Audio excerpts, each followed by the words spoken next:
Hi everyone, this is Dr. Dev, your cancer specialist. Welcome to episode 8 of Series of Hope. ఈ మధ్య కాలంలోనే ఒక young పేషెంట్కి rectal cancer diagnose చేయడం జరిగింది.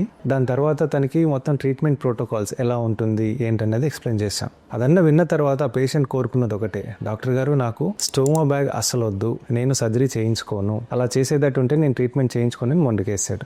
అసలు స్టోమా బ్యాగ్ అంటే ఏం లేదండి, ఎవరికైతే మన పెద్ద పేగు క్యాన్సర్ చివరన అంటే రెక్టల్ క్యాన్సర్ వస్తుందో సర్జరీ చేసిన తర్వాత పొట్ట దగ్గర ఒక చిన్న రంధ్రం చేసి ఆ పేగుని బయటికి పెడతాం. అంటే ఆ మోషన్స్ ఆ పేగు ద్వారా ఆ బ్యాగ్ లోకి వెళ్తుంది అనమాట. దాన్నే మేము స్టోమా బ్యాగ్ అంటాము. చాలా మంది రెక్టల్ క్యాన్సర్ పేషెంట్స్ ఈ స్టోమా బ్యాగ్ వల్ల చాలా ఇబ్బంది పడుతూ ఉంటారండి. అంటే సోషల్ గ్యాదరింగ్స్ వెళ్ళడానికైనా లేదంటే నలుగురిలో కలవడానికైనా మోమాట పడుతూ ఉంటారు బ్యాగ్ ని తీసుకువెళ్ళడం కోసం. కానీ ఇప్పుడు అలా పడాల్సిన అవసరం లేదు. మనం స్టోమా బ్యాగ్ లేకుండా సర్జరీనే లేకుండా ట్రీట్మెంట్ చేసుకునే అవకాశాలు కూడా ఉన్నాయి. టీఎన్టీ అంటే టోటల్ నియోజువెంట్ థెరపీ అనే కొత్త అప్రోచ్ ప్రకారం కీమోథెరపీ ప్లస్ రేడియోథెరపీతో మనం రెక్టల్ క్యాన్సర్ ని కంప్లీట్ గా క్యూర్ చేసుకునే అవకాశాలు ఉన్నాయి. అలాంటి వాళ్ళు స్టోమా బ్యాగ్ లేకుండానే మనం క్యూర్ చేసుకునే అవకాశాలు అయితే ఉన్నాయి. ఫైనల్లీ ప్రతి రెక్టల్ క్యాన్సర్ పేషెంట్ సర్జరీ చేయించుకోవాల్సిన అవసరం లేదండి. సర్జరీ లేకుండానే మనము క్యూర్ చేసుకునే అవకాశాలు కూడా ఉన్నాయి.